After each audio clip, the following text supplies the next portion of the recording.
It was the middle of summer and my parents had left for the weekend to go to our house in Cape Cod. It's about a 2-hour drive away, so it's no big deal for them to leave me alone for a few days. My mom had made some pulled pork and pasta for me to heat up to eat whenever, and I had some money if I wanted to order a pizza. Things were all good, and the first night I was alone, I stayed up till 3 in the morning playing Xbox, so I woke up really late the next day. I checked my phone when I woke up, and I saw it was a little bit past 1. I had made plans to play some street hockey with my friends at about 3, so I threw myself out of bed and stumbled into the shower. I take really long showers, so when my parents are gone, I go mental. I was in there for about 45 minutes on my phone, scrolling through Reddit and Twitter and whatnot, when I heard one of the doors open. The bathroom is directly up the stairs from the back door, and the door is pretty loud when it opens and closes. Same with the front door. I immediately froze, since obviously I was supposed to be alone. I waited for about 2 minutes, trying to hear anything else. I figured it was just the wind, or maybe my parents were home early, so I turned off the shower, wrapped my towel around myself, and slowly walked down the stairs to check it out. Even though my house is old as shit, and each step on the stairs makes a super loud creak, I still took my time and tried to be as quiet as possible. I probably took 45 seconds walking down all 12 of those stairs. So when I get to the second to last stair, right before I could see around the corner into the kitchen, I take a little breath to compose myself. In my mind, I knew I was probably being stupid and dramatic. There obviously wasn't anything in the kitchen. There's no way I wouldn't have heard another noise, and there's no reason for them to still be in the kitchen, even if there were burglars or something in the house. After sort of mentally chastening myself for being such a wuss, I sort of chuckled to myself for being so stupid, and I just normally walked the last 2 stairs and turned the corner into the kitchen.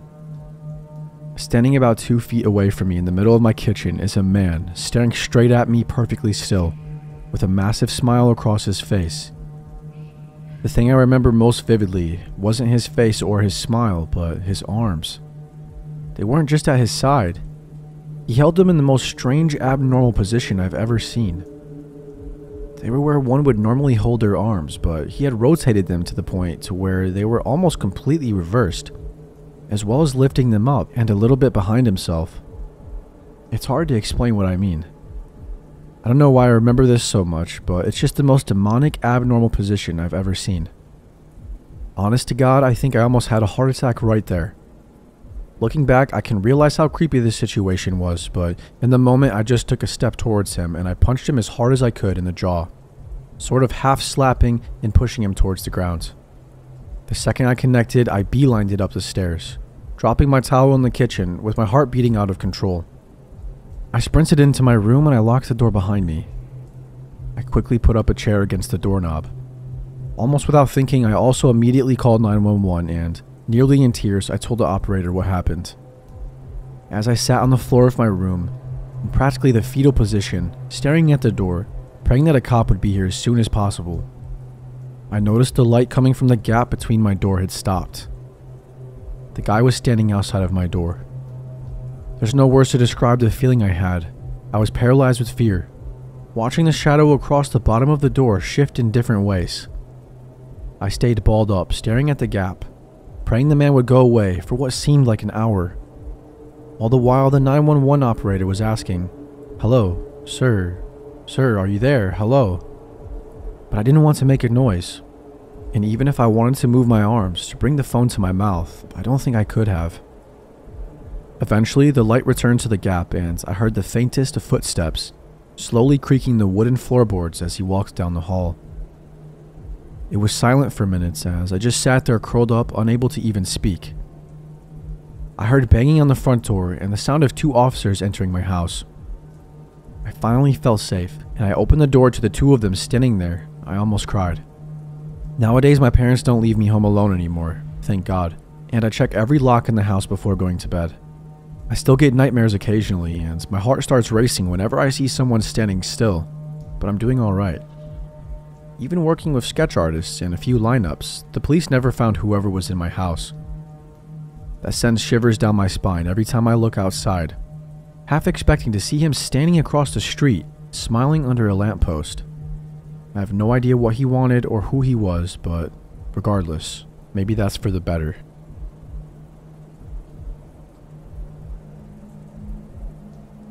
This happened several years ago when I lived with my ex-boyfriend. So we had been living there for roughly 1 month when this event occurred. My ex was out with work colleagues and I was home alone. I spent the early evening watching TV and eating takeout. A couple of times I heard some strange noises, but whenever I would try to zone in on them to figure out what the hell it was, it seemed like it would stop.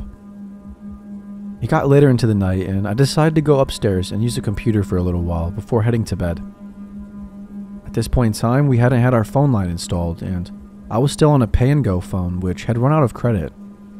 I basically had no way to communicate with anyone while I was in the house for the night. So I'm sitting in the bedroom with only a small table lamp on that barely forms a glow while I'm typing away on my laptop when I started to hear weird noises again. It started as a light rattling noise and like really faint to the point where I had to strain to hear if I was really hearing it or imagining it. I shut my music off and I tried to figure out what it was.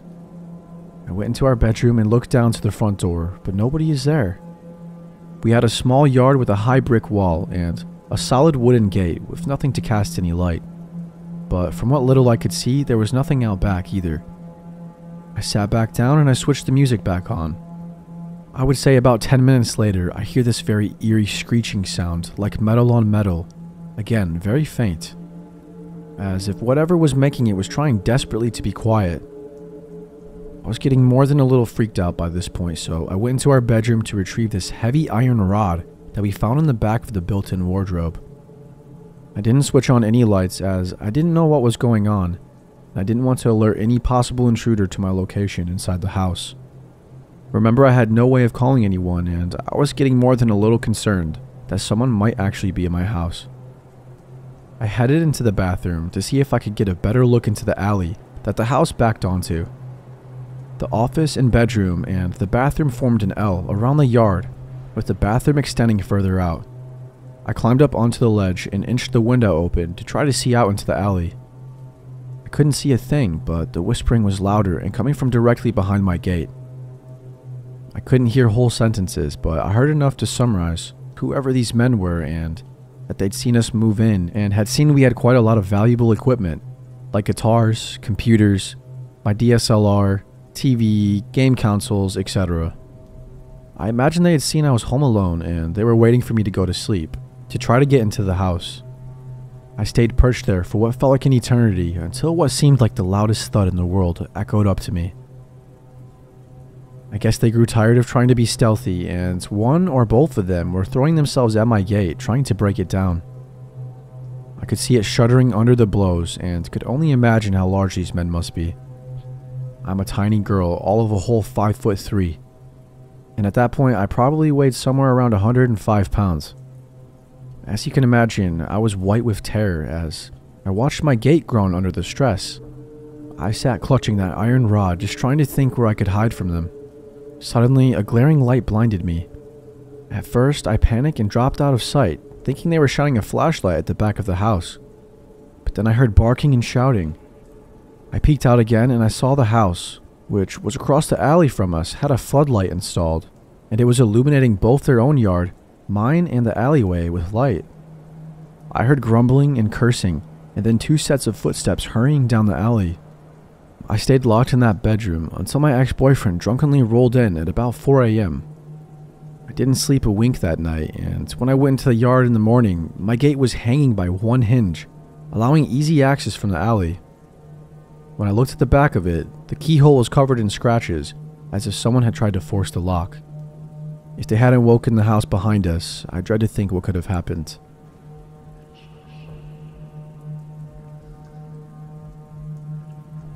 This happened well over 10 years ago, so I will try my best to describe the events accurately. One of my childhood homes had a balcony that was attached to both my mother's bedroom and mine, via big double glass doors in each one of our rooms.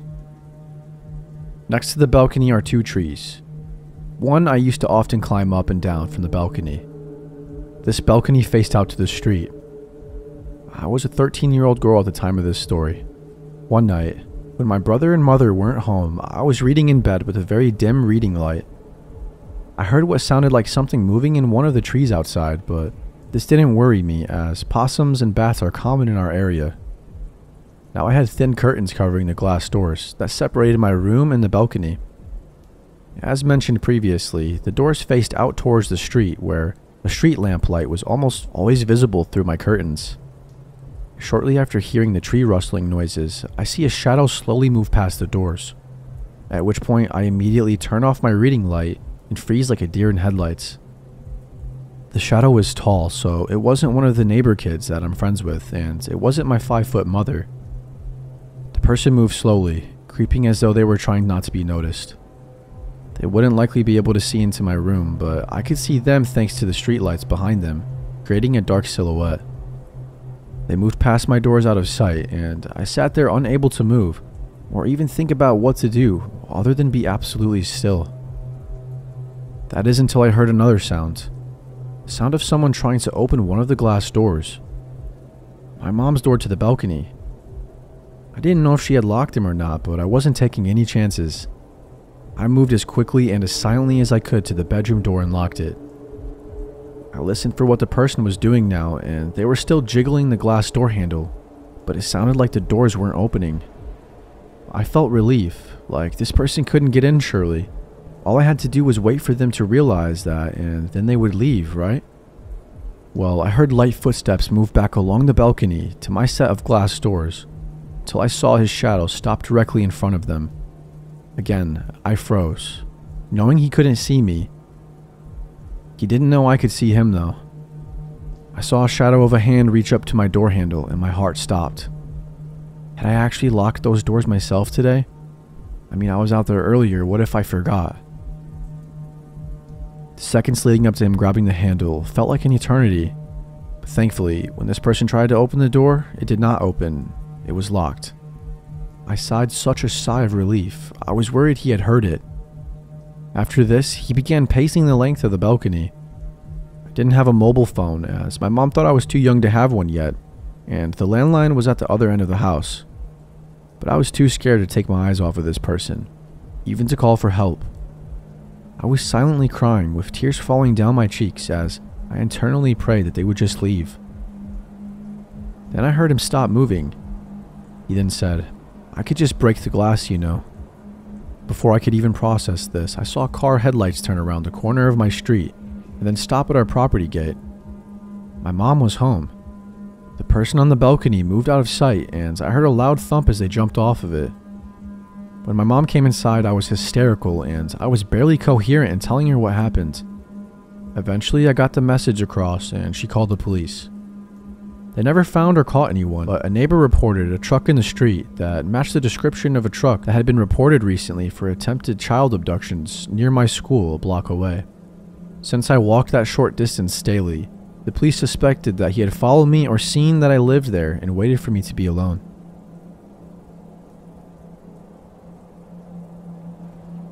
Years ago, when I was 11, I was staying home alone with only my little brother who was 7. At that time, it was about 9 p.m., dark and pouring rain, and we were reading in our room right next to the front door, with a big window and open blinds. That's when I hear the front doorbell ring, followed by knocking. I thought my parents had arrived, but that was strange though, that they didn't use the garage or their keys. I looked outside to see their car. Nothing but rain. As I approached the door, I heard a man's voice that was not my father's, yelling through the wind. "Would you like some cookies? We're selling Girl Scout cookies." I was shocked at this, considering the weather and the time of the day. Saying nothing, I checked the peephole and I peered through the side window, only to see it was not a father with his girl as I expected. My heart dropped. Standing there was just a fully grown man, maybe in his late 50s, with no box of cookies in sight, soaking on my doorstep. I can remember the gut-wrenching feeling of having to check the locks while he was right on the other side. For sure he heard this. The 2 locks were the only thing separating myself and my brother from a potential monster. He continued to knock and mention his cookies as I considered calling the cops. That's when I remembered the blinds were open in my room and where my brother was with the light on. As I turned the corner into the doorway, I see the man carefully peering into our window, possibly eyeing my brother, distracted in his book. My heart was pounding now as I began to panic. In a move that took all of my willpower, I quickly turned off the lights and ran over to the window to close the blinds, in full view of the man. As fast as I could, I double-checked all the locks in the house, closed all the blinds, and told my brother to go hang out in one of the big closets in the house with no windows. I didn't tell him what was going on so he wouldn't be frightened. And for some reason, I never did call the cops or my parents. I just waited into the hallway until he left. Still thinking about it gives me shivers that so many things could have gone wrong that night. My worst fear is a stranger getting to the unlocked door before I do.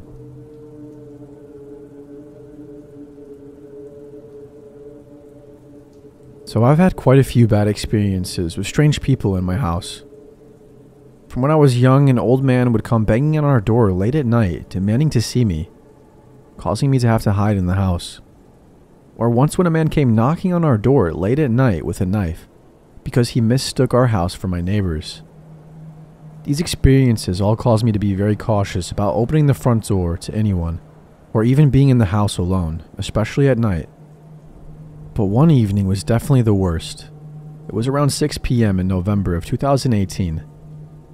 I'm from England, meaning it was already pitch black outside at this time of the year. I had just got home from work and I was sitting in my room upstairs, just watching YouTube on my laptop.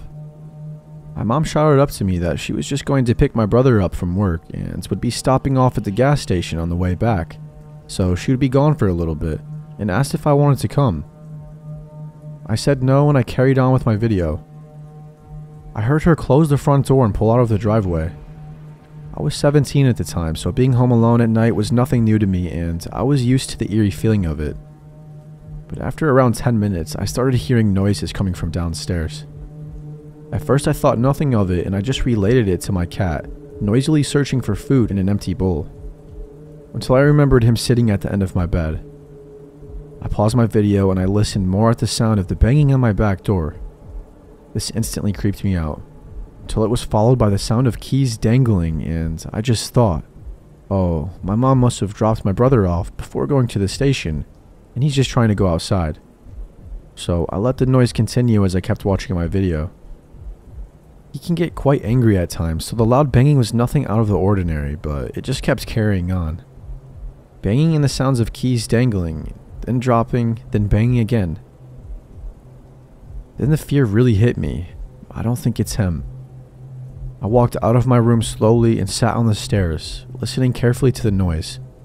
It definitely wasn't him. I'm an extremely anxious person, and everyone gets those times late at night when they hear noises and immediately think the worst. This was just one of those, I told myself. So I decided to bite the bullet and just walk straight into the kitchen and face whatever it was that was causing the noise. Our kitchen has the door facing straight to the garden. But as I turned the corner into the kitchen, I heard a loud bang and clatter of footsteps run away. The cat flap had been ripped off the door and there was plastic from it everywhere. In fear, I still tried to console myself into thinking it could have been anything other than people breaking in. I sat back on the stairs and called my mom just to check again that it wasn't my brother home early and just in a bad mood. But then he answered my mom's phone while still in the car. "Are you home?" I shouted at him. Then my voice started to break with terror. "Please be serious. Are you home right now?" I asked. "No. What do you want?" he said. Even though he said he wasn't, I still begged in my mind that he was joking, just to scare the shit out of me. But he heard how scared I was and began to worry. I explained to him what happened and he started to scream at me to call the police.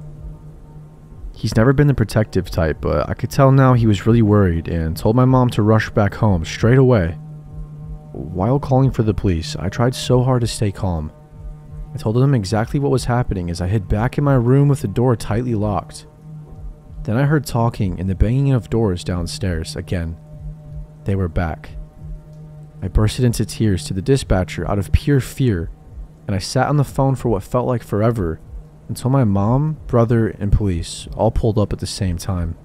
Everyone charged through the house to the back door, and we instantly saw what they had done. The people saw the keys to the back door on the side in the kitchen, took a broom from outside, broke it in half on the door handle, got the broom through the cat flap, knocked the keys off the side, and pulled them through the cat flap. Although out of pure luck, as they broke the broom in half, they also managed to snap off the door handle, making it completely impossible for it to be opened from the outside. Otherwise, they would have gotten in, no questions asked, and I would have been sitting quietly in my room, completely oblivious. It was clear afterward that they had been watching the house for a while, waiting until the exact moment that they saw my mom's car pull out of the drive. I'm not sure if they knew I was there alone or not, but I know that after they initially saw me and ran away, they made a choice to come back.